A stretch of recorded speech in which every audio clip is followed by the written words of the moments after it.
When my first video came out, someone in the comment section said, I am not built for the cameras. Because the camera, they have aesthetics. They have a certain standard for people who stand in front of cameras. Yeah. I didn't have it. I was sleeping at the OMG office. I wanted to make something out of the situation. So the next day, we put out another video. The next day, there was another video. And the thing is, I never cared. If my head is big, it's big. There's absolutely nothing I can do about it. Yeah. And if you tell me I don't have the aesthetics for camera, it is true. But that is not going to stop me because, bro, if I stop, see, where I come from, I don't have any family member that is going to bequeath properties or some money to me. Nah, it is me. I'm creating my own path for myself. So I had to do something for myself, bro. I entered into the whole media thing because, bro, I was hungry to chart a path for myself. I wanted to create something that could, like, I go feel benefit from it, go feel give me money, go feel give me some form of like stability, even if it is for like the shortest possible time. We need to look for people to invest in the vision because the vision is bigger than Pantai. It's bigger than Kwadwo Sheldon. That's why I had to change it from Kwadwo Sheldon to Kwadwo Sheldon Studios to create a platform for everyone to come on board to have the feel of what we have created. Traditional media, it will get to a point they will beg us to buy them. I see Joy, I see Multimedia, I see City, I see all these people as my competition. I don't see someone, no. I create with this mindset that these are my competitions. And these are traditional platforms that have been in existence for like 10, 20 years. These are people I see as my competition. What moves the needle in every civilization or any group of people really is media and what stories are being shared. You have the power and you have created, like you said, this monstrous machine in this country that has that potential. So now I want to ask you, in your future vision, how does the idea, which I've seen you vocalize a lot of times on like people thinking, being politically aware and the economic liberty of our people, you've been voicing that as we vocal about it. How do you intend for that to tie into the vision for KS?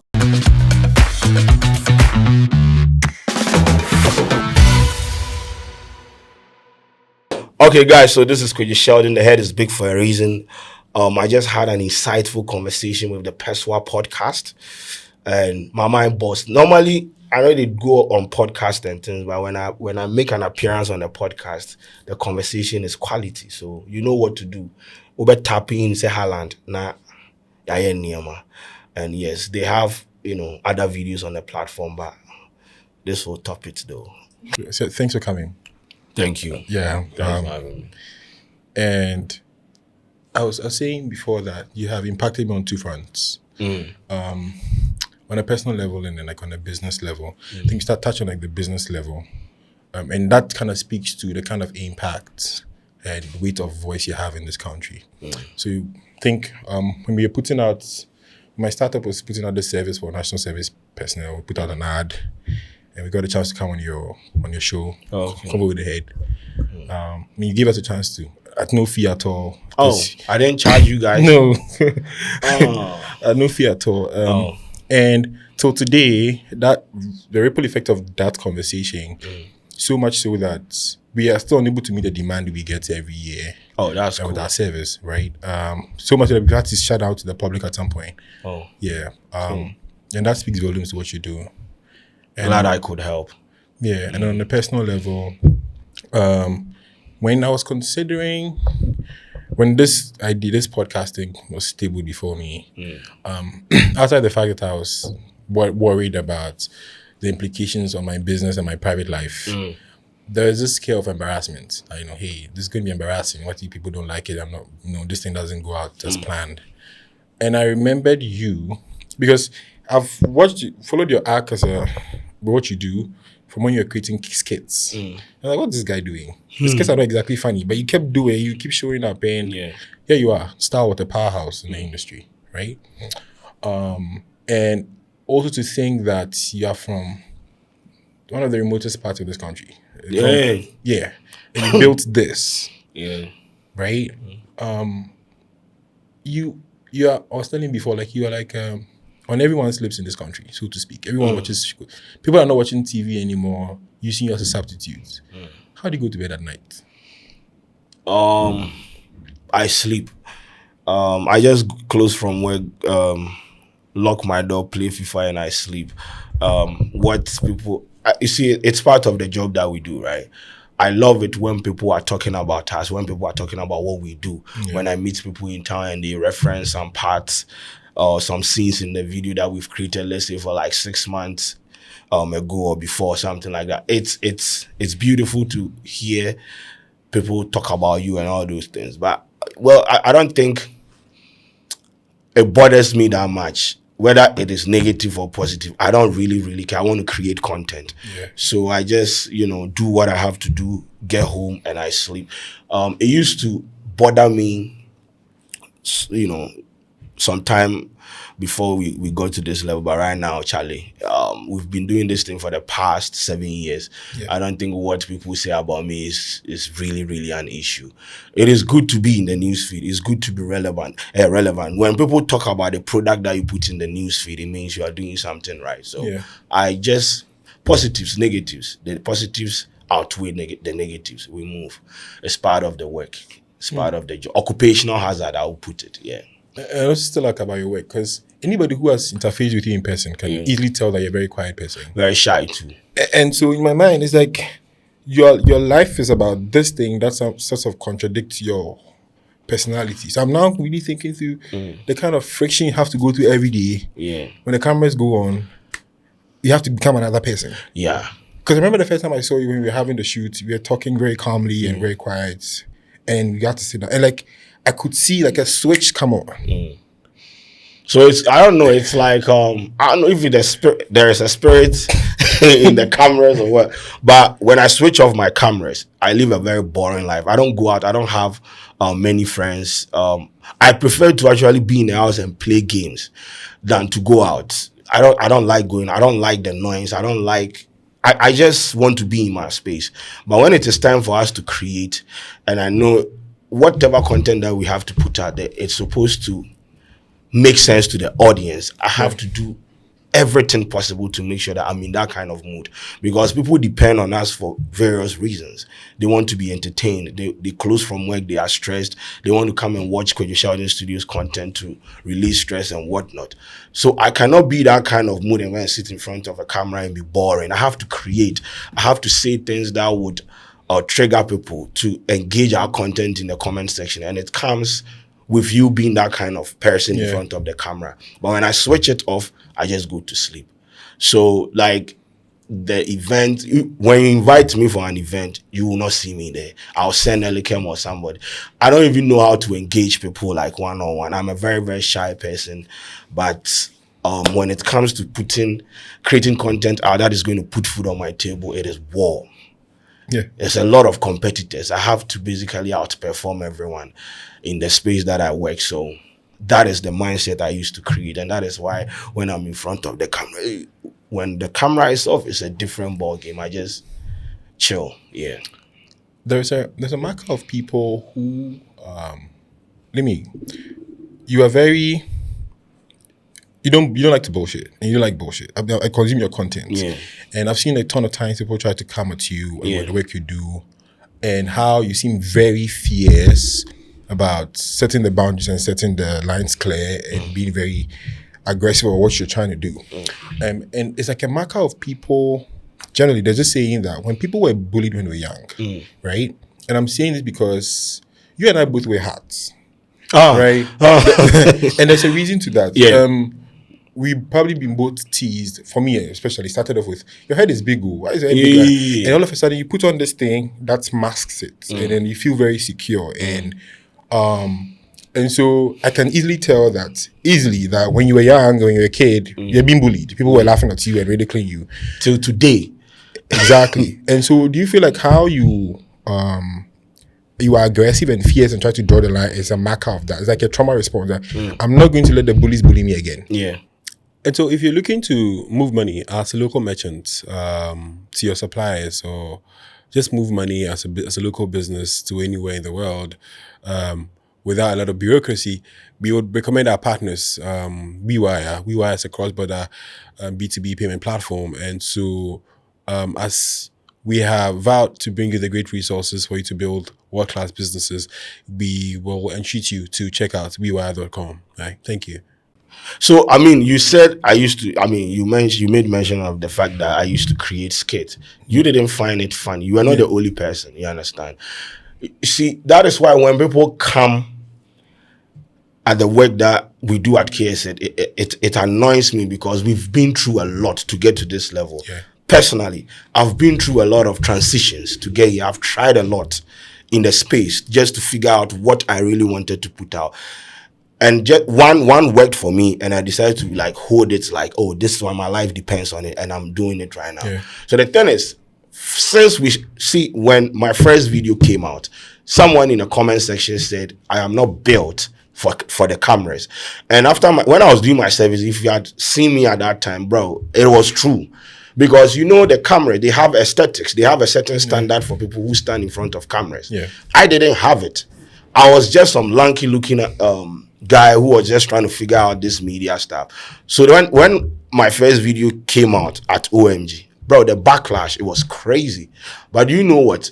At that point, I had nothing to lose because I was sleeping at the OMG office. I wanted to make something out of the situation. So the next day, we put out another video. The next day, there was another video. So it got to a point, people that came in the comment section to comment about the head, they started paying attention to the substance of what we were trying to put out there. But it had to take that consistent effort to create for them to understand that, okay, beyond the head, beyond the fact that his head is big, he has a receding hairline, he has this and this and that, he's speaking some sense in this. We can learn something from this. So let's tap in. So the consistency in the creation of the content actually helped me to, you know, adapt in situations like that. And the thing is, I never cared. If my head is big, it's big. There's absolutely nothing I can do about it. Yeah. And if you tell me I don't have the aesthetics for camera, it is true. But that is not going to stop me because, bro, if I stop, see, the where I come from, I don't have any family member that is going to bequeath properties or some money to me. Nah, it is me. I'm creating my own path for myself. So telling me my head is big, bro, that is like the least you can do. But then sometimes you sit back and you look at some of these things and go like, then I pretend say, you know, they go me, but then they go me. But then I had to do something for myself, bro. Yeah. I had to create something for myself. It was personal for me. I just had to build something for myself because when I look, Charlie, we come from some places where, Charlie, if I stop, there is no way out of it for me. So go hard. Hello, friends. So super excited that you tuned in again. It's been exactly a year since we started airing the Pepease podcast.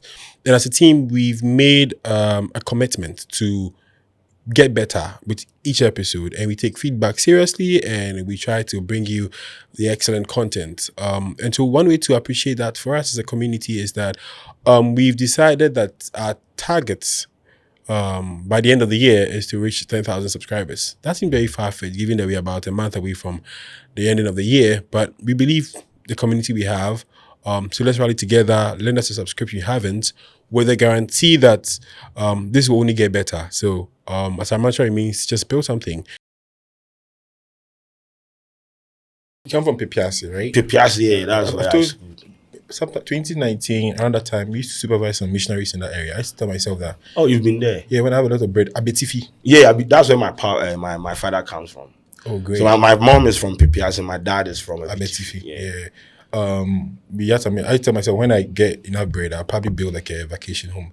Great spot. Very nice, like, beautiful place. Yeah. It's good you mentioned that your father comes from there. Yeah. So recently you put out when you agreed you're going to come.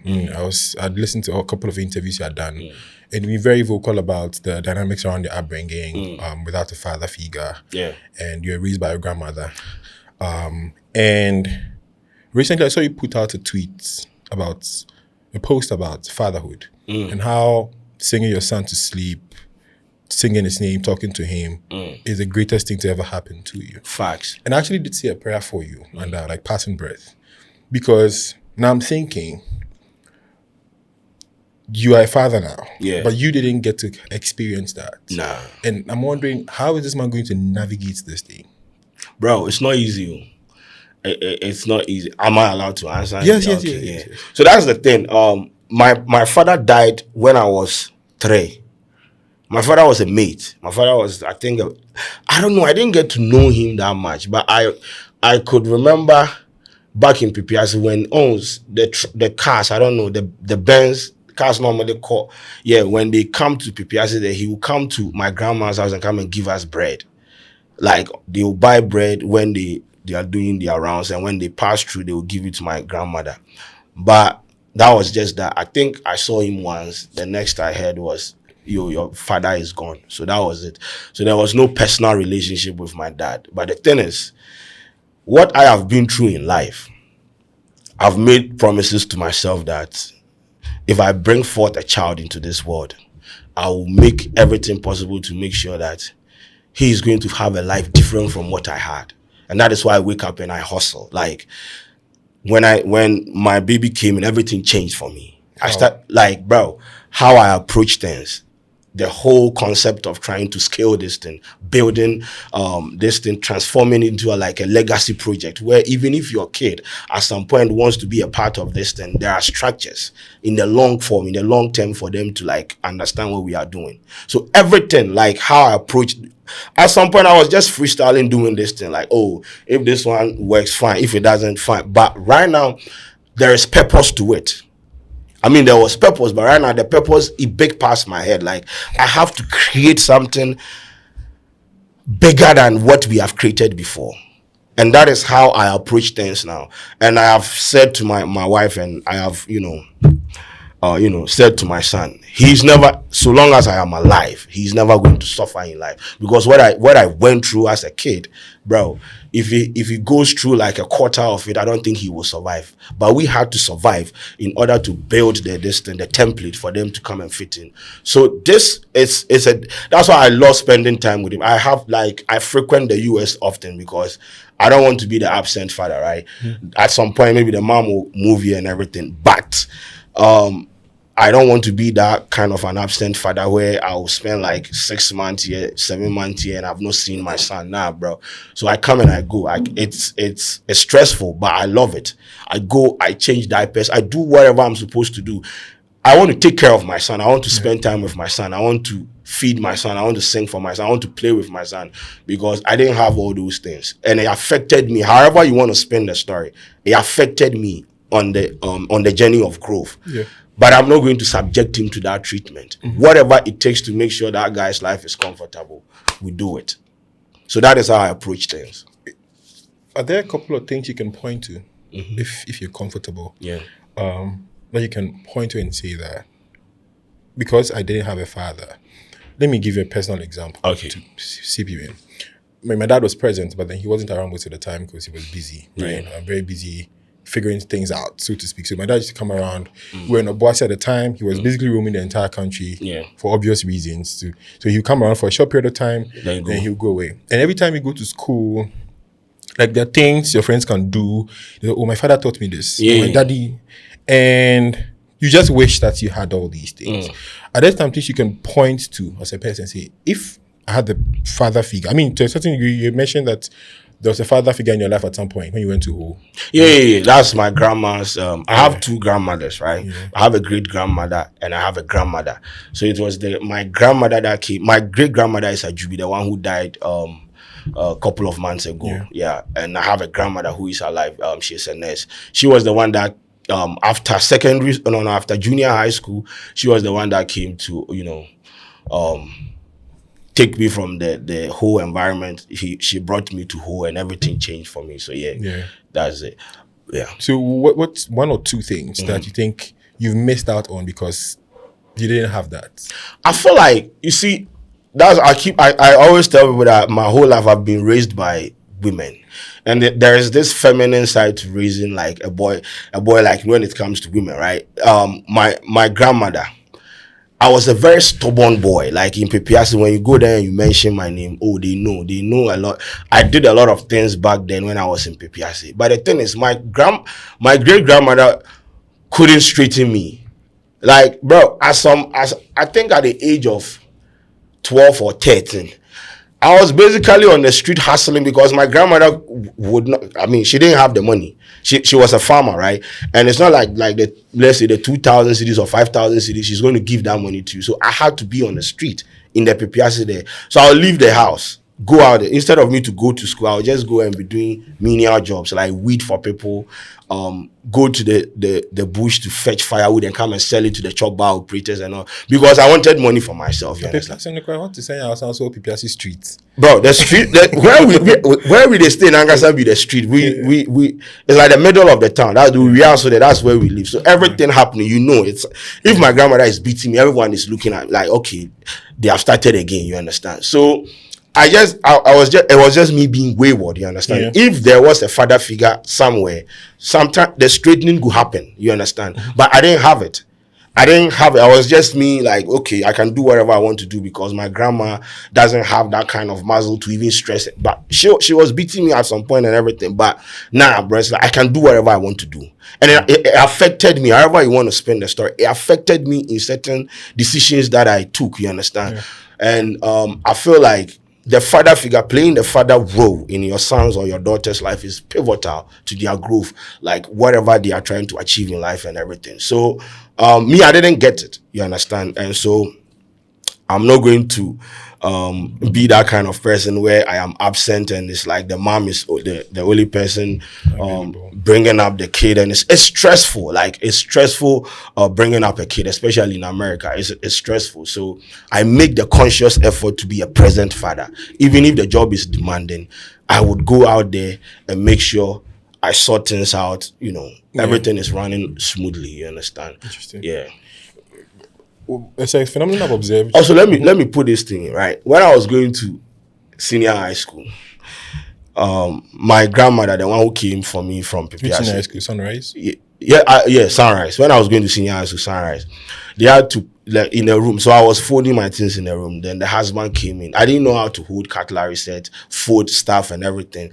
So he walked into the room and was like, I know you are going through a lot and everything. I know you don't even know how to fold your things. So that was the man that walked me through the processes of, learning how to fold a shirt, hold cutlery and all those things. Bro, you didn't say the sound me then Charlie, when we came from Pepease, then it be green. Yeah. So a lot of work, like they had to put in the effort to refine, like, make me fit into, because they were living in medical village. It's like nurses and doctors and everything. Me, I just came from, bro. So they helped me in all those things. But then if I feel like maybe if I had a father around, these are some of the things that maybe I would have been taught or whatever. I don't know if it was going to be possible, but I feel like there are some things that if you have a dad around, Charlie, you go sit up, it go make you view things from different perspective. I didn't have it. So yeah. God help us to be, better fathers. Yeah. Really. But there's the silver lining in this cloud for me is that there's a phenomenon I've observed with all the guests I've come here. Like, more than half of them are people who are raised by their grandparents. Yeah. I don't know where that comes from. Is it like, I'm trying to understand the correlation. Like, almost half all these people who are building these great things somehow are people, for the most part, raised by their grandparents. Yeah, the best. My grandmother, my great grandmother, right? May her soul rest in perfect peace. I think, at the age of 6 months, I don't know how she was able to do it. I don't know what kind of breast milk he carried give me, but as to how I survived that, that period, I don't know, but I don't even want to talk about it. But that is how much effort she put in. She was a farmer. And she used to sell porridge and kosi. Bro, I used to hawk kosi in the Pepease town. Then Charlie, a whole lot of things. She made the effort to make sure that there was food in the house. And you see, there were times that I would go out there and trigger people, like when I come back, see, even if I have gone out to slap someone, when I come back home, my grandmother would defend me. She used to stand in front of our gate and fight everyone. There were times that she would even hide me. You see that black tank that day, bro. She would put me there, the metal one, the anchor, then we'll cover it. Where is Kwadwo Amoafo? He's nowhere to be found. See, she did so much for me from like the limited resources that she had, you understand? That's why when things started picking up for me, she was in her 90s and things. What plan you go do for him? But I was glad I was able to put her on BBC to tell like the story of how she, as like, you know, and she didn't have anyone to support her. It was just her and her resources. Basically, she helped me throughout. I went through the primary system, the kindergarten system, the primary system, the junior high school system. She sold her cloth for me to write my BEC. We used to pay 1 cedi for registration fee, bro. When the Abuja people come to the town, they give them that Holland cloth, right? She had like, I think 3 or something.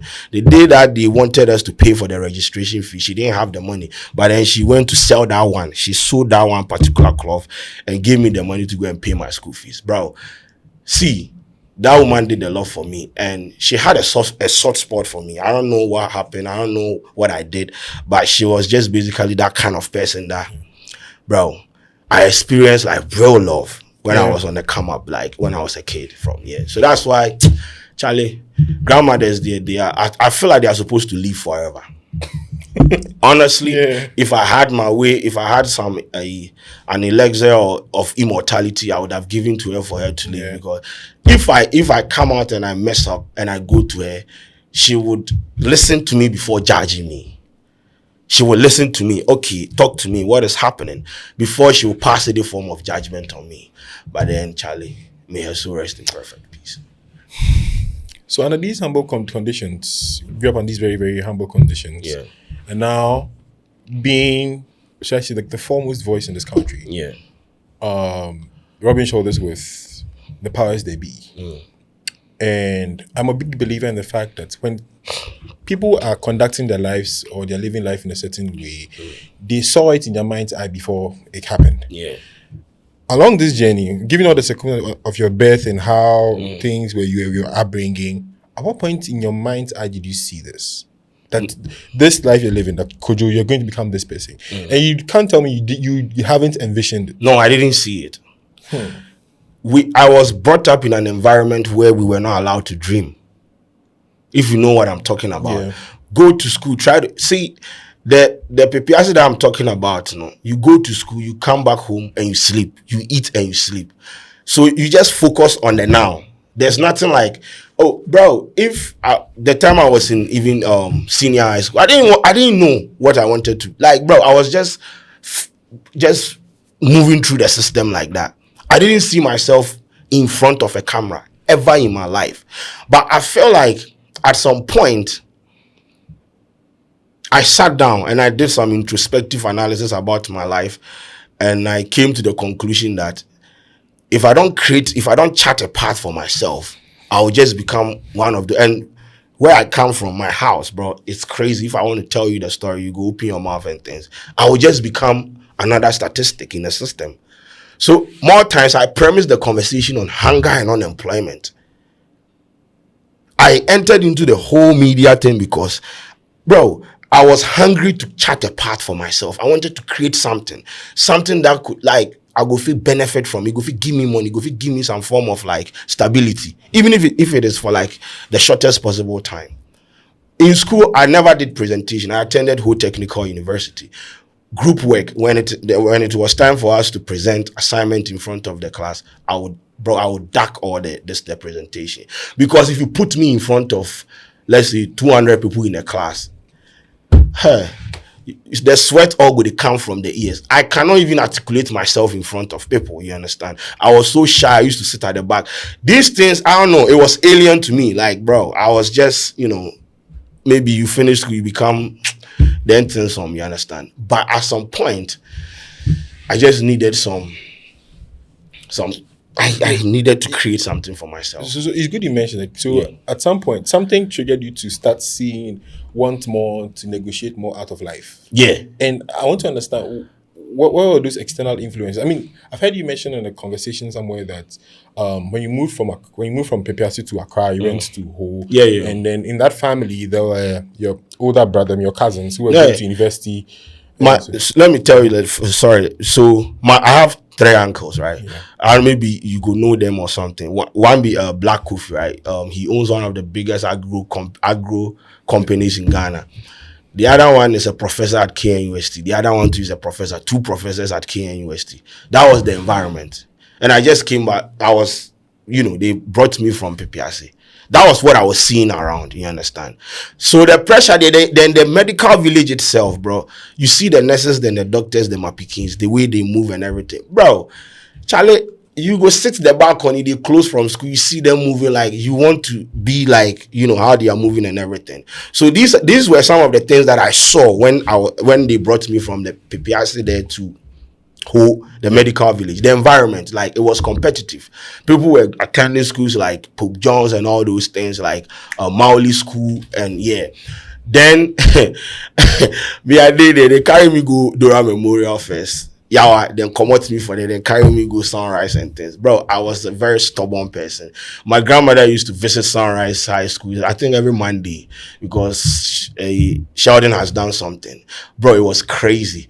But then it was born out of the fact that I was coming from a difficult environment. Yeah. And I was not even given enough time to adapt. I was just thrown into the system, go out there. So I think when I Dora Memorial, first time, when we vacated and I came, I brought only, I think, a towel. Everything, them still everything. Bro, the whole thing, processing the environment saved me a lot. But then, Charlie, I had to. So from there, when they carry me go Sunrise, that'll be where I complete my senior high school and everything. So, yeah, that is just fine. Yeah. So that environment kind of challenged you to do better with your life. I was trying to do better. Like, no, my uncle's KNUST masters, like, when you go to their rooms, you see books and everything. I try to read some of the books and I see the words and I go like, bro, how are you people learning all these things? Yeah. But I was trying. I wanted to become something close to what they have become. Yes. You understand? So I was trying, but then I'd spent like 15 years in an environment where I was like a free range animal. Yeah. No supervision, nothing. It was just me like that. So then when I was brought here, it was time for me to refine. It was time for me to unlearn, like learn and unlearn a couple of stuff or some things. And that was the problem for me. But then, I mean, even if my people didn't understand me, I felt like they created an environment for me to thrive, to achieve, things. So we're going to a little existential, right? Yeah. All the experiences you went through, yeah. In hindsight, would you think that they were necessary? Very, very, very necessary. It built me like, I needed it. You see, after my national service, right? I did my national service at the Rave Media Group, right? It's a media company founded by Rudy Kwachi. And I understudied Sadiq Abdullah, three music network, right? So after, I used to move from Pram to Jowulu every morning. That was how I did my service. That's far? Bro, crazy. Nah, it was crazy for me. So in that environment, that was when like the whole media thing started for me. But then you see what the kind of stress I had to even go through to do my national service. When I finished my national service, I walked to my grandmother and I was like, I want to go out there. I just want to go and look for a job or something. You understand? And she was like, okay, go. You understand? So I left. I wasn't willing to do the pram Accra every day. It was stressful for me. So I left home. I was sleeping at the OMG office for about 4 or 5 months. I was there. So when we finished shooting, I will arrange the couch or wherever then I was sleeping there. So that was how I was basically building my saving money so that when we move, I can get like a place for myself. And luckily, our boss rented the house eventually. I was like, okay, you people should move in and go and stay there and everything. So I've seen Shege, bro.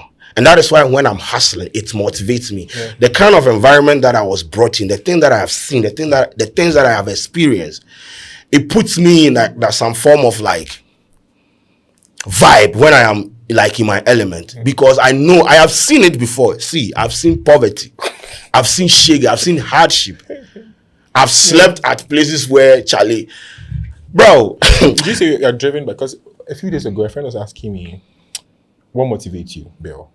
And for some reason, the only thing I could say was that the fear of going back to how things were when we were growing up. That's my argument. Yeah. And when we were growing up, no, me come a story natural, and no, it's not a normal growing up. You understand? Yeah. If I walk you through the things that I have seen, that's why. So when people sit on social media and they try to, that cast the insinuations and aspersions, I go like, bro, I know many people don't know my story. They got to know me at the OMG level, but before that, bro, you don't want to hear the story, bro. The things that we've seen, the places that we've been, like bro, when you are hustling and you look back and you think about some of these things, your head is big for like someone calling your head big is not even going to be an intimidating factor. It makes the kind of things we go through in those circumstances, it makes waking up every day to do the things we do now pale in comparison. It's like I'm actually enjoying this. Like it makes the kind of hustle and suffering you go through when you're young makes this supposed hustle look like a coasting, like you're having fun. That's you see. That's why when like I go to the office and people you are sitting in a fully air conditioned room and you are creating content and you are complaining. I am not saying don't complain, but bro, and then air conditioning, bro, come on, what are we doing? You have Wi-Fi, bro. You have Wi-Fi. You have all these factors coming together to favor you. Me too, like 50, like halfway or something. Yep. So this is why I don't joke with what I do. And we look at the flexibility in what we do. Yeah. Look at the fact that we've been able to create independent platforms and we create content on it. We get brands to sponsor us to travel. We get platforms to pay us. I get to be on a cool podcast like this and I have to be worried. Nigga, this is the life. I'm telling you. I cannot be bothered. Yeah. I can travel to the US and go and be with my wife for like 4 months, and the machine that we've built here will work. You understand? This is the life, bro. Yeah. I cannot complain, but I want more. Yeah. You understand? So that is why we keep doing. I want to like do bigger things. I want to create and give people opportunities. I want to scale up like big things, do big things, interview big people. And make sure at the end of the day, when I retire from this thing, there is a legacy. When people reference new media, however they want to write the story, Kwadwo Sheldon, a certain Kwadwo Sheldon's name will be mentioned somewhere. Yeah. Because we have done so much work in the space. When we start, I used to call myself content Nyami at some point. Yeah. But we've walked through a lot of transitions to get to this level. And so the beauty of what we have been able to create is the return on investment. Yeah. Bro, there were some things that maybe 6 years ago I couldn't buy. Right now, let's do band for band. Because we have money. Yeah, we're good. Like, we're just chilling. You understand? It's all good. So it's just beautiful. Yeah. So I now understand like your entry into the whole media space because you did your national service. Yeah, at Rave Media Group. And then you went to OMG. OMG signed me. You ventured out on your own. Yeah, I left. You built this thing. Job of the Day became the flagship thing. Yeah. Kwadwo Sheldon, all over now, Kwadwo Sheldon Studios. Yeah. Great business, what you've done, right? Now, I have a couple of questions that I got, but first I want to let's take a trip into the future. Okay. Right? I was telling you that when I saw your post with your son, I mean, outside the fact that I said a prayer for you that God should help you navigate this thing. The second thing was, I told you, Rupert Murdoch. Yeah. Successions and how he's built a great media empire, something akin to what you are doing here. Fox News, all of that, is a billionaire, and now his children are fighting over what he's built. So I'm projecting into the future. I mean, you also mentioned that if your kids are going to be part of this thing, there are structures in place and stuff like that. But I really want to enter your mind's eye into when you're say 60 years old, what do you see?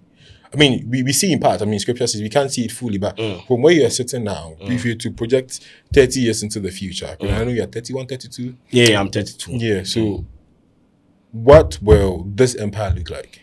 What does it look like in your mind's eye now? The biggest on the continent. One of the biggest new media companies on the continent with, as I said, I want us to scale beyond the Ghanaian market. There is space in other countries where we have to explore. It's just a matter of, marshalling up the resources. But I foresee, look at what we have been able to done in this country with the limited resources that we have. We never had any funding from anyone. Do you intend to raise capital? You saying? Do you intend to raise capital? Yes, that is the path that we are on, because at this point, I feel like I've reached a level in the Ghanaian media space where even the content that we create, everyone is creating and is saturated, you understand? So we need to diversify the portfolio. We need to introduce new content line. We need to take some bold decisions. We need to build like studios to encourage or empower more creators to come on board. And it requires a lot of capital.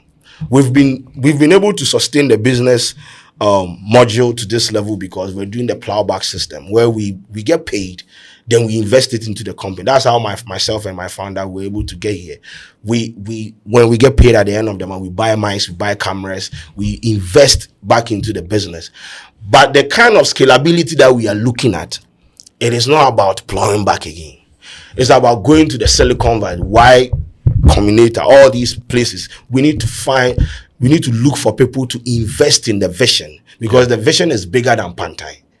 It's bigger than Kwadwo Sheldon. That's why I had to change it from Kwadwo Sheldon to Kwadwo Sheldon Studios, to create a platform for everyone to come on board, to have the feel of what we have created. So in the next 30 years, let me tell you something. Tell me. Traditional media, it will get to a point they will beg us to buy them. See, I see Joy, I see multimedia, I see City, I see all these people as my competition. I don't see someone. No. I create with the with this mindset that these are my competitions, and these are traditional platforms that have been in existence for like 10, 20 years. These are people I see as my competition, and that is why I want to scale to the point that you mentioned that, right? Oh my god. It's scary. Because I'm also worried for you with the wrestle you have to wrestle with the old guard. Yeah. There's a current epoch, and you're more or less leading the front in the new wave. Yeah. And so I really hope you are aware of the battle you have to fight. We've been fighting this since the onslaught on your character, on your person, or whatever you are. Yeah. Because you're bringing in a new dynamic, and it's a threat. It will be a threat to the old guard. Yeah. How are you processing that? So that's the thing. So that is why, you see, I find myself in a space where I am learning and unlearning a lot of things. I know I have to work on a lot of things. But then the ambition is bigger than, once again, it's bigger than Pantai. It's bigger than what we are doing right now. Yeah. We are doing like numbers that these media platforms are not doing. On one channel, we are reaching 10 million people every month. That's 10 million views. That is just one channel. Just one single channel. When we do the total summation across platforms, every month we are doing 100 million plus views. Nobody in this country can walk to me and tell me they have that kind of organic numbers. That is how I view what we have created. It is a monstrous machine. Yeah. And so I see it and I go like, bro, we are not going to sit in this. I mean, our studio is cool and everything, but this is not where I see it. And that is why we are making the effort to go out there, raise funds. At this point, it is beyond me. It is beyond Kwadwo Sheldon. It is beyond Fish. It is beyond everyone that even help us build this thing. We want to trumpet the new media message. We want to create, and I love creating platforms for people to come on and flourish. You understand? I love building people. I love giving people the opportunity. So that is the space I find myself. So, and that is how we approach every single thing that we have in-house. Like, bro, what are we trying to do? Who are we talking to? How are our numbers coming? Our books okay? Everything. Like, bro, just give us. It's not, give us 3 years. You are going to see. We call ourselves the disruptors. You understand? Look at what we have done with new media in the new media space. When you go to YouTube and you search the kind of content, look at the like thumbnails that people have created, the kind of content that people are churning out on these platforms, even the podcast and everything, bro. They are basically eating off our, like, the templates that we have created. Now, I mean, people will not, credit us for spearheading the conversation around new media, but that is fine. But we see it. We see the influence. We basically made it cool for people to own this space. Like, okay, I am in, bro. We made it cool for them. You see, you can sit on your platform and deny it. We made it cool for you to create. And I would never shut up about that because they saw it. We didn't just wake up and get here. We put in the work. We came in, we disrupted the thumbnail game. Right now, everybody is creating thumbnails like Kwadwo Sheldon Studios. And right now, we are even looking at ways and means to change the whole thing. We've done so much in the space. We've influenced people. We've left like impacts on the minds of people. And so I feel like with the limited resources that we've had in the past and all the things that we're able to achieve with that, there is like a bigger fish. Yeah. There is a bigger space for us. And when we put our home together, when we build this thing properly, we are going to be the biggest on the continent. And that is where I aspire to be with Kwadwo Sheldon Studios. I'll still stay on your vision a little. We'll come back to the early days of building cases with your partner Fish, right? Yeah. And I'm really interested in, because personally, I'm of the view that one of the reasons why we're doing this podcast is that we think this continent will be built by entrepreneurs, people who are entrepreneurially minded. They have a vision and then they can pursue the vision, right? And it will be, the spirit of entrepreneurship will be stirred up through stories, right? Even you're a clear example, right? I'm sure your story has inspired others to do what they are doing, and also just move in a certain direction, as the Ghanaian youth to move in a certain direction. And I realize you're very passionate about that. Even your political inclination, you're very vocal about it, and that's fine, all fair and good. You have a very powerful voice. The Nazi became the Nazi because of media propaganda. Goebbels, like all the things, all the ideologies they fed the Third Reich was from media, right? And what moves the needle in every civilization or any group of people really is media and what stories are being shared. You have the power and you have created, like you said, this monstrous machine in this country that has that has that potential. So now I want to ask you, in your future vision, how does the idea, which I've seen you vocalize a lot of times on, like people thinking, being politically aware and the economic liberty of our people, you've been voicing that out, been vocal about it. How do you intend for that to tie into the vision for KSS?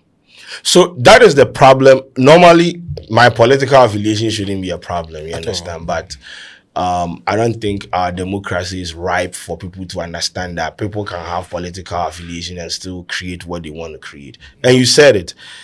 I have been one person that has used my platform to champion a lot of things that I feel like, oh, this one will go well. Let me use my platform to create a video, champion an agenda. Let's get like a result for this community or that community. We've consistently done that for, let's say, for the past 4 years. When you go to my platform, you can, key in the search button and get some of these videos out there. Whatever political party that I support, I don't think it comes to play when I'm creating the content. Of course, I'm not going to be a hypocrite and tell you that, oh, I am a neutral person. I can never be neutral. I lean towards a certain ideology, and that is what I propagate on my platform. When it comes to me churning out the content, it's a different ballgame. I do not really care if this is for party A or party B. We will go out there and put out what the audience they want. Maybe sometimes there are personal biases here and there, but we put out the content and you're okay, this is his perspective, this is this person's perspective, but this is what they are trying to communicate out there. So moving forward, and that is why I declared my stand from the beginning.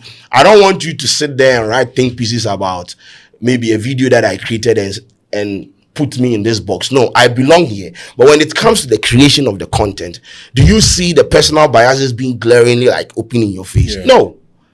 So I'll go out and see, that's the thing. When people go like, oh, you support MPP, so I'm not going to watch your content. I feel bad for them because we create some of the dopest content out there. Imagine seeing the content in the newsfeed and closing your newsfeed because Sheldon supports MPP. No. We have different kinds of content on our platform. And just come out there and enjoy it. Have fun watching the content. I will always support a political party. Everybody has a bias. Yes. Everybody has a bias. I say political neutrality is a myth. Personal, bro. You see, be neutral all you want. Political neutrality is a myth. We've seen it play out in our faces. I will not be a hypocrite and hide. No. I will tell you and proceed to do what I want to do. We don't let political parties or political figures or political powers interfere our work. There has never been a time on my platform where political powers interfered my work. Never. You cannot, bro. You cannot tell me to take a video down because the video, let's say, criticized you. No way. Unless, say, maybe there is a misinformation in the video. Yeah.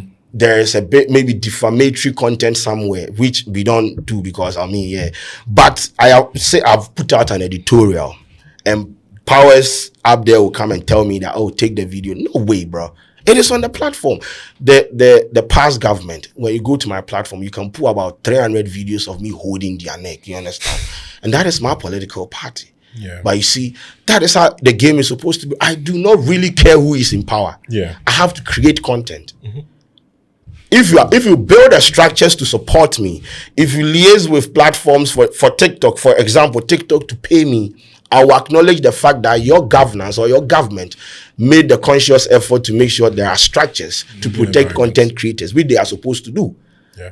But that does not immune you from the no. We are going to tell you our mind, you understand? But the thing is, people overly politicize it in this country, and sometimes they threaten you with what when we come to power, we will bring what you have built down, we will destroy you. Oh, bro, how?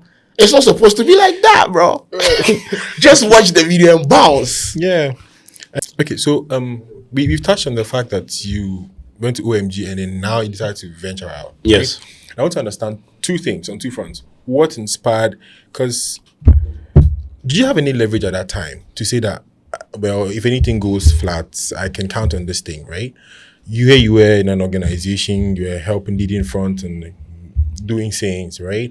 And then you decided to go out on your own. What really inspired you to move towards the place of uncertainty? So, I think I worked at OMG for 2 or 3 years. I took things personally on that platform to the point that people thought I owned the platform because I was writing, I was creating videos. Everywhere, if there is a content that is going to be posted on the platform, you see my face in it. You understand? I was everywhere. That I was enjoying the whole idea of creating content, and they actually introduced the whole video content into me. When at that point it used to be OMG and Pause. They were like the competitors in the new media game, and the founders, they just returned from Silicon Valley with the kind of vibe and everything. So that was it. They gave us the freedom to churn out content, to create. So when you come to the office, like, bro, everybody is trying to do something, and I was at the forefront of everything. So it got to a point people knew me off the OMG platform, because when I post videos and I tag myself, people will come and follow me on the other platforms like the Instagrams and everything. So I started building followers over there, and it got to a point they had a different direction, like the OMG, they wanted to do a different thing, right? So I just had to move from there and start my own. And that was when the skate thing started happening for me. I was creating skates and it wasn't picking up for me. I was doing there is this video that I was applying makeup to my face. Like, I was doing stuff like testing the waters to see what was actually going to work for me. But the thing is, at some point I knew even if I left OMG, there was going to be like the platform for me to create for myself, and people would know what I have to offer to them because I had built myself. I was basically at the forefront of every content on the platform, so people knew me. But there was this security for you, financial security. No security, no financial security. But then I didn't care. Okay, I had to start something for myself. Bro, because it's not like when you start creating on Instagram, they'll start paying you. No, you need to build like an educated audience to some point before even a brand will trust you with their product. I didn't have all these things. Okay, so this is what I'm trying to understand, right? The young man from very humble backgrounds, you have nothing, no leverage, nothing. Now you found something that seems to be going well for you. You're in a structure and an organization. You're making some money, right? And now you're willing to make the leap from that. I mean, same space, but the leap to do something on your own without any form of security whatsoever. No promise in sight. The security was the fact that the grounds was fertile for me. How did you pick that up? So as I was saying, because I was at the forefront of everything at the OMG, people knew me. Okay. That was the social currency for me. So if I stepped out from their fold and I was creating mine, it was going to be easy for me to amass the followers. Okay. Because I built myself to the point that when I was living, I had to live with Yawa of the day. Okay. You understand? But I didn't start with Yawa of the day until later. When I left, I started with the skit. It was getting the engagement, but the backlash was crazy. How was the family taking that? Nobody cared though.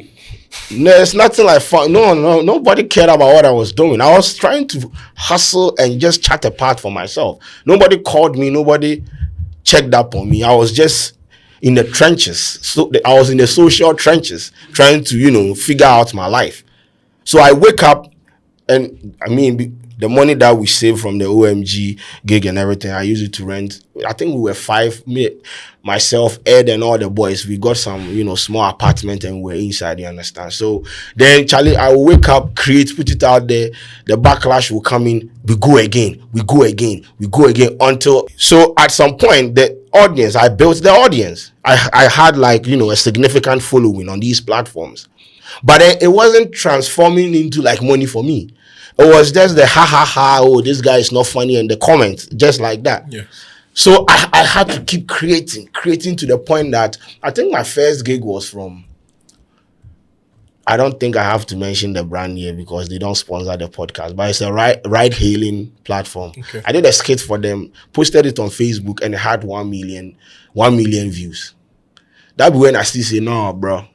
The skit tell people they talk say I no be funny. I go fit capitalize on that more. So I kept doing it. That was the first. I think that was the first gig that I got from a brand. They paid me, a poetry sum, but when you quantify it into today's money, it makes sense and everything. So that was when I started working with 1 or 2 brands left, right, center. Then I started making some small monies and everything. Then the YouTube wasn't in the conversation. I was just focused on Facebook, Instagram, and on Twitter. The Twitter there, it is a hostile territory. So sometimes you put a video out there, and bro, you go through the comment section, and it's like, what did I do to these people, bro? But then, you see, I don't know how to stop. There is some energy and drive in me. I cannot stop. I don't know where that came from, but see, the more you say, the more I do it.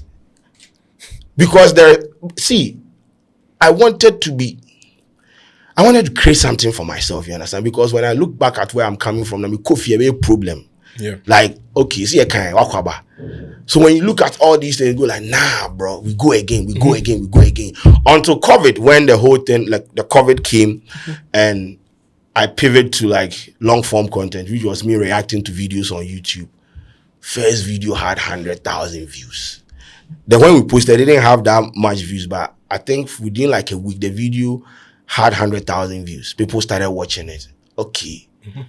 Then that be when we say, no, okay, the skit steps, we no go work for us, so we could change them to this. So that be when the whole thing started. Who is us? Who is us? Me then Fish. Why? Because you're still a fish. Yes. And I really want to understand the dynamic before we can continue that. You continue your journey. Yeah. This guy's been with you for all these years, and then I'm sure he's the camera. That's my baby boy. Yeah. What did you tell him? What did he see to follow you and help you build this? You know what's funny? He used to work at Nestle. He was creating videos for Nestle and things. And, they will pay you. Nestle is Nestle, right? When the first YouTube revenue came, he used to come and shoot for me and bounce. It wasn't I'm working with Sheldon. But when our first YouTube revenue came and I showed the back end to him, I tell him, say, bro, go tell them, say you quit. You are coming to join me. We are going to create content. So he was, okay, let me get home. When I come back, I'll give you I'll give you a feedback, or I'll give you a reply. The next day he was in my house with the equipment. His own equipment? Yes. Me, I didn't have camera. He had the camera. So he came, then my room, the room is like this. We shift the bed to this side, put a table here, get some 2x4 light. Oh my God. It was we were just sleeping there creating content. So we were just bro.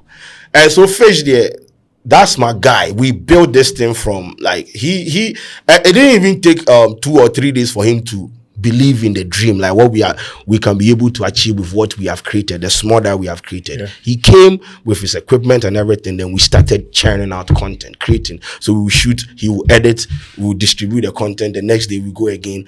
Then we started making small money. Then we started buying equipment, expanding.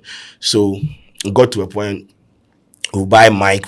So that when they pay us the money, we use the money to buy equipment. Then we sit down and just wait for a food for thought. That's what we were eating. So when you come to the house, you see Charlie, the boys, when I saw me create, but then Charlie, you for ship some mics, then things come because people were consuming the content. So we were using Viva Video to edit our videos and shooting with some phone like that.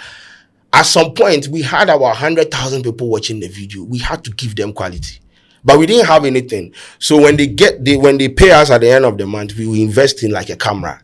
So that's how we started buying the cameras, the laptops, the Alienwares and things. Within like some months, then Charlie, we were like having a lot of equipment that we could use to create content. That's when we started bringing in people. Okay, come and handle this, come and handle that. Then we scale. Wow. Yeah. And so from doing reaction videos, when did you go back to the Yawa of the Day? That was your flagship. So then, since they were consuming long form content, the Yawa of the Day hinges on like trending stories. Mm-hmm. When we react to the videos, the music videos, that is just the music reaction. Mm-hmm. Things are trending. When you open your newsfeed, there are a lot of things trending. What can we do? So it's okay. We had Yawa of the Day on the OMG platform. Their platform, like, it's not like they are going to do anything with the Yawa of the Day. So let's start it on our platform. So that's when we started creating Yawa of the Day on our platform. And it became like, because people knew it from OMG, then the grounds, then it be fertile already. So people like, we didn't have to struggle to introduce the content to them. They knew it already. So when we put it in the news feed, okay, Sheldon is no longer on this platform. He's here. So let's consume it. So that's when that one too started picking up for us. Then we had 2 shows on the platform, which was the Yawa of the Day and the Breakdown. So these were the shows that we started with. But right now we have like different kinds of shows on our platform. Yeah. So a question I have in mind is, so you're in a new area, basically frontier, you know, patriarch in that regard. And I'm wondering how you were learning, you know, because there's no template to follow in a market. So how were you coming up with the template, the direction, strategy? How are you learning to be better? Like, because now thanks to people like you, when people like us are putting out content on YouTube, we can say, hey, Sheldon did it this way. You can go about it that way. But you guys didn't have that. Yeah. So that the thing is, I told myself that I was not going to be just a normal creator where my focus is only on creating the content and putting it out. You understand? Yeah. When you open the YouTube back end, there is a lot that you can learn. Like, let's say the metrics. Interpreting metrics just to make sure that you make informed decision based on that. It's like an app that you need to learn, you understand? So I made the effort to read materials, watch videos. And the beauty of the whole thing is when we're at OMG, Jesse was there, Kwadwo was there, Pa was there. These were 3 people that knew more about new media, right? They had come from the US and they knew stuff. Like they used to call OMG the BuzzFeed of Africa. So they would sit you in a room and talk to you. I had to learn from Rudy Kwacha. I had people that like I learned from. Baba Sadiq. I was understudying Baba Sadiq at the Rave Media Group. So social media management and all these things, these were like point of contact references that I could, let me tap in and learn, And I was reading myself, like I'll go on YouTube. At some point, I needed to learn how to create a thumbnail, but I'm not a designer. So what did I do? I would go on YouTube, open a video, learn how to make basic thumbnails so that I don't have to hire somebody to design for me. Then I'll create. So I used to create my own thumbnails. I can actually edit. I can create thumbnails. I can do everything. But right now I don't have to because I've paid people to do for me. But in the beginning, I had to learn. And these are added value that I added to the whole thing of content creation. So if today you give me a video to cut and, insert, or I can do it perfectly for you, create thumbnails for you. So the materials, I just had to make sure that, okay, today I'm going to learn how to edit video. I'm going to learn how to color grade. I'm going to learn how to do all these things to my benefit and read about materials, because in the space that we operate, it is always changing. So you need to adapt. You understand? Today, they will tell you, say the algorithm, they favor this. Tomorrow, they will tell you, say they favor this. Today, they tell you, create this kind of content. This vertical content thing that people are preaching. When you come to our office, I started telling them like 2 years ago about vertical content. Why vertical content is going to be like the future. Even to the point that right now, movie houses and these movie platforms, they are creating vertical content, videos on TikTok and all those things, getting the views and driving attention to the streaming platforms. 2 years ago, I told them that we need to start investing in vertical content for these platforms like Instagram, TikTok, and all those things. Why? Because I was reading and learning from people. People were trumpeting it on platforms that the contents that people were not consuming. But I was interested in something like that, because I knew eventually we will get there. And when we get there, we better be ready. So when people started picking out, we had started even creating the vertical content long time. And now we have the numbers. We have on TikTok, we have like a lot of followers. YouTube Shorts, it's getting us the numbers and everything. So I just made the effort to learn. I wanted to be more than just go and post on YouTube. No, it cannot be like that. I feel like people reduce the concept of content creation to post and then reply in a comment section. I feel like there's more to it. It's a course. It's like a course. I feel like it's an institution. It's a bigger thing. It's big. It's bigger than just replying comments in a comment section. Yeah. So as a creator, you need to learn all these things. And also it comes like an add-on when people can at some point, I used to be invited to like the universities each and every week to come and speak to the kids about new media, content creation, and influencer marketing. If I didn't have knowledge in like what I was doing, nobody was going to engage me. Because if you put me in a class to explain to people that, like, I was at KNUST like 3-4 years ago, teaching them the importance of the art of thumbnailing. I did a full 40-minute presentation detailing the importance of creating compelling thumbnail, because that is the gateway to your content. This was 4 years ago. So when people catch up and they start moving like they know shit, bro, no, you don't. We've seen it. We've done it, bro. We see. we've been there. Talking about, there's a lot of chaos that comes with what we do as entrepreneurs. Yeah. Right, a lot of chaos. And I always, when I'm talking to other entrepreneurs, I'm looking out for elements that present them with some level of sanity. You know, some part. For example, from the conversation, being a father is one of them for you, and even your relationship with fish.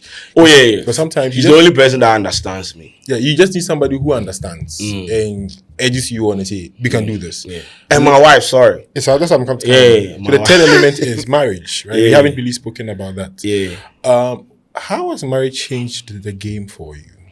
A lot. Yeah, I used to be wayward though, doing some crazy stuff. Even right now, I still do it, but my wife is like the constant. So when I go and misbehave and do whatever I'm supposed, when I come home, at least there's a constant something that is going to listen to me rant, advise me, tell me. There are some times that I'm doing back and forth with people on social media, then she'll place in the call and go like, bro, what are you doing? Like, you have a family now.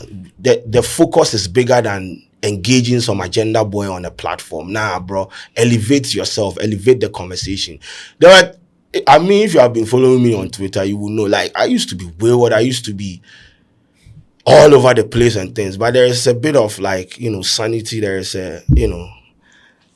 some pruning and some things, like, bro, because now, honestly, I respect my wife that much, right? And so she will tell you, like, bro, quit that shit you are doing, like, and I will listen to her. Yeah. So she's been a pillar, right? She's not in the news feed, or she's not on my page or anything, but she's the one advising you on, okay, let's do this thing. At some points, if she was involved in like writing of script and things for me and all those things, so she's been helping. Yeah. It's just that she does not want to be in the news feed and everything. But it changed a lot, like your focus on how you even perceive things.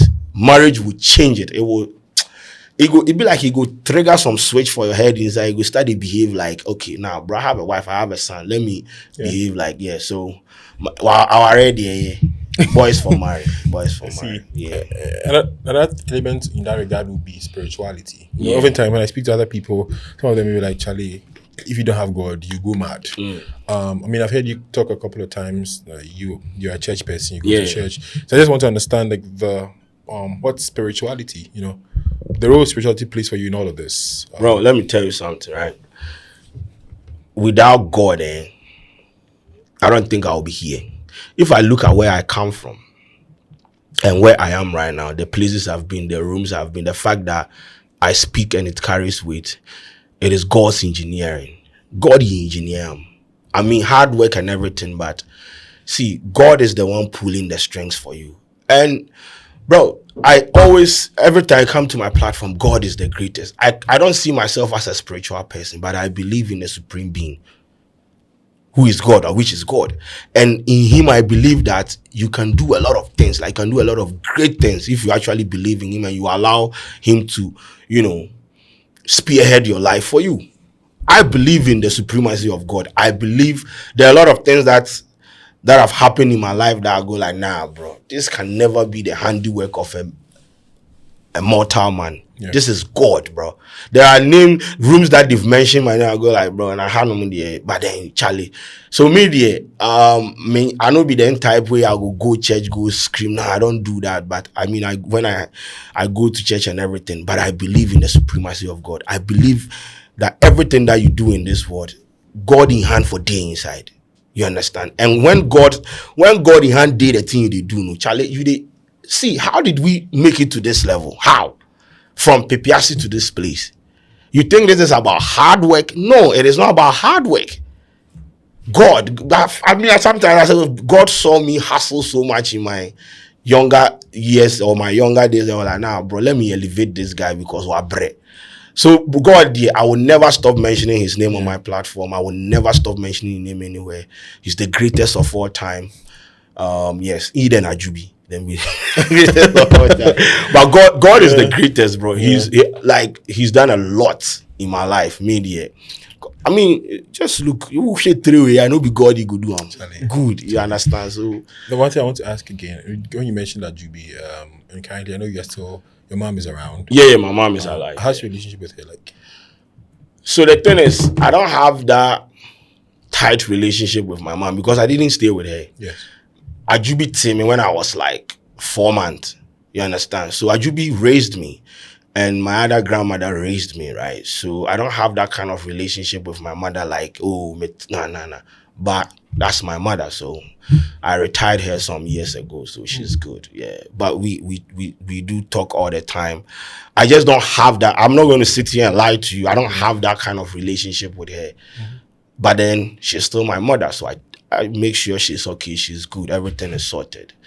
But hopefully we get to that level where I can be vulnerable around her or to her, you understand? Because I mean, see, if Ajubi dey alive right now, there are things I go fit talk to Ajubi about that I don't go fit talk to my mother, you understand? And so, but then it not being fault. She had to figure out life herself, bro. Charlie, the family will be you understand? So yeah, she had to go. The reason why Ajubi had to raise me and she had to leave that environment to come to Accra to come and hustle. You understand? Yeah. So Ajubi had to take care of me. So Ajubi was the one that raised me, took care of me when I was on the come up. But my mom is my mom. There's no me. Even if she didn't take care of me, there's no way I'm going to watch my mom sleep on the street or anywhere. As I said, I retired her like 4 years ago. She's good. Yeah. I mean, I know we've taken a sneak peek into your mind's eye about concerning KSS 30 years into the future. If you're to write a letter to your 62-year-old self from now, what would you want to tell your 62-year-old self? Bro, look at what we created. And wow. Listen, you see, sometimes my ambitions, they scare me. Because you see the way you are mentioning the Fox guy and all those things. The dream is beyond this market. See, it's where we come from, right? I feel like if I'd started this thing in a different jurisdiction, I would be much bigger than this. Or we would be rubbing shoulders with like the complexes, the bus feed and all those things. But we came from a space where we had limited resources, where we didn't have the infrastructure. We had to help build the infrastructure in a lot of things. Like, so this is going to be big. It's going to be bigger than what you are seeing right now. And when that year you are talking about comes, I cannot write a longer letter or a long letter. But what I'm saying is, look, bro, look at what we created. Look at the monster we created. Yeah. And that is where people understand that, okay, that is legacy to me, bro. Legacy. That basically. And so that's why this is not just about Kwadwo Sheldon. We are building an institution where in the next 20 years, it still, if I'm not alive, it survives. Yeah. People pass through, people come to work. If my son has to take over and work. But because I'm not around with the music, the company closes down. Nah, bro. There's something David Rubenstein, he's the leader of Carlyle Group, one of like the biggest venture capitalists and private equity people in the world. Yeah. He also has these peer-to-peer conversations. And there's something he often says about how the hunger is the gift. The hunger you get as a child is the gift. It's a gift. Yeah. And oftentimes he feels sorry for his children that they won't experience that. They won't give them that drive. And so I'm wondering, I mean, because it's what has built you, giving you the drive to this point. How are you going to process that with your son? Since you don't want him to go through the things you don't. Oh, no. Forget it, bro. You see, when I go to social media, I see people move to like, they call them Nepo babies. Bro, shut up, bro. Like, is it my fault my dad is rich? See, if we had rich dads on a come up that were going to like invest in our vision, you think we would have gone through all those things? What is the point in going through the hardship? What is the point in sleeping at the office? What are you trying to prove? So why would I allow my son to go through that? Nah, bro. That is why we build a structure. It's not like we struggle to build this to this point. You see, you grow. My son will grow and see how I am moving to build this thing. He will understand. If he wants to do any other thing, that is fine. But if he wants to operate in this, he will see how we are building this thing. So it's not like we are going to hand it to you and like, bro, there is work to be done. And you are supposed to continue the legacy. You cannot sit and watch what we have built go into the gutters. No. So it's not a problem, but the struggling and that struggle Olympics is not going to happen in my house. Yeah. No, there is no, bro. There is no. They say there is no nobility in poverty. Nope. That's how people fancy poverty too much. Like, yeah, me, I'll go through. And my son, no, my son is not going through it, bro. Yeah. If my son would drive Benz at the age of 16, so be it. If you give birth to yours and you be man for Uber and in family, but no, create a fertile grounds for your family to thrive. Yeah. Create systems for them to thrive. Enable them, empower them. You understand? That is the beauty of what we are trying to do. Because what is the point in getting to this level and ABI your son is on the come up now for seed funding, crowd any problem? Nah, bro, we are not going to do that. And he will know, he will understand. Yeah. I have a lot of questions to ask Khaled. Feel free. Let's go. Probably this might be my final question. Yeah. When all is said and done, Kwadwo, with all of this you're doing, and you see you've retired or you've passed on, what do you really want to be remembered for? I want to be remembered for changing the lives of people. Not by giving them money, but creating a platform for them to come on and thrive and building like something for themselves. And that is what we've been able to do till this level. Sometimes when I look at Scanty, when I look at all the people that have passed through our system and they are creating for themselves, like they are building platforms for themselves, it's just the be me, you understand? That is why I want to be known. For the new media conversation and everything, yeah, they are add-ons. I want to be remembered for spearheading the conversation, creating a platform for people to pass through to get to a certain level, you understand? Build careers. Build people to the point that they can be able to put food on their table. Yeah. if I have, let's say, 10 creators on my platform, and they are at the end of the month, each of them is getting $5,000, that is, I'm okay. The $5,000 is going to change a lot of things in their family. It's going to help them in different ways, you understand? So I just want to be known as the person that came in the game, disrupted the game, built a platform, a powerful platform for people to come on and thrive. Okay. Because I love seeing people thrive. Like, bro, I'll always mention Scanty's name because when he came to KSS as a national service person, we saw him. He's one of the biggest creators in the country as we speak. That is what we have used our platform for. Imagine we have 10 of his type in our space. And he doesn't create the kind of content we create. He creates travel content. He's traveled across Ghana, profiling places and everything. And right now, he has also brought 2 people on board. Yeah. You see the effect? That is what we are trying. We are trying to generational poverty in Sanya, deconstructing it now, bro. If at the end of the day I'm known for that, oh, this guy passed through Kwadwo Sheldon Studios. This guy passed through Kwadwo Sheldon Studios. This guy came from there. This designer started at Kwadwo Sheldon Studios, and now he's here. When I see them, when Scanty goes to like start working with Complex or any other platform, you know the platform that birthed him as from Pantine. That is fulfillment for me. I know I said that was my last question, but I have 2 more that fleeted up. Feel free.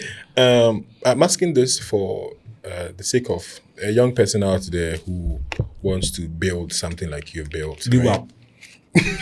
Made them give up, bro. So let's assume you could travel. You could time travel to 2020 when you were like 26 years old or something. What would you tell that 26-year-old Sheldon who had just come out of OMG, wants to start this thing on his own? What would you tell him? See, I have this saying, keep cooking.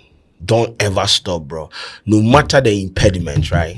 Don't ever stop. Bro, for me, media, then that is, I'm just speaking for myself. I don't know how to quit. Like, when you come to my office at the studio, there is this inscription on the wall. We don't give up over here. Nah. No. Giving up is not an option. You see, I can sit here and give you like 60 reasons why I shouldn't shoot a video today. I can give you excuses, proper one, like that. Nah, today I don't feel like creating. But what is it going to benefit? What is it going to benefit? What is it going to bring to the table?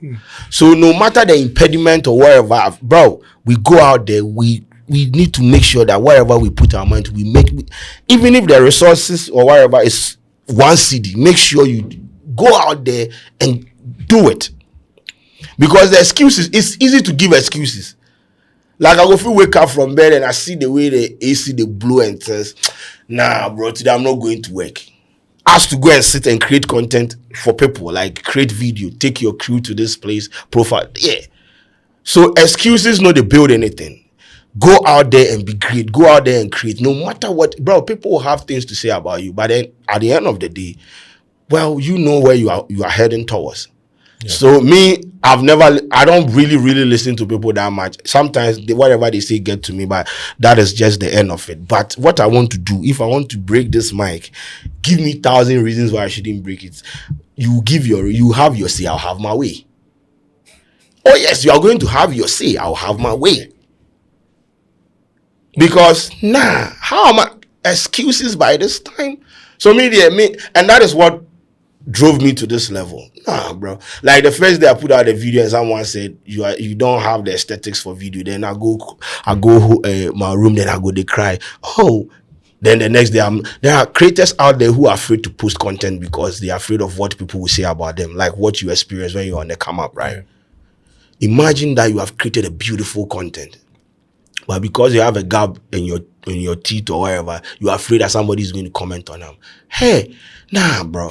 Put the content out today. See, today they will talk about the teeth or the tooth gap. The next day they will talk about the content. That is transition. So you need to keep, bro. Have fun with it. If 26-year-old Sheldon was to walk into this room and he saw you and knew the kind of man you were, what do you think he would say? I don't think he would be disappointed.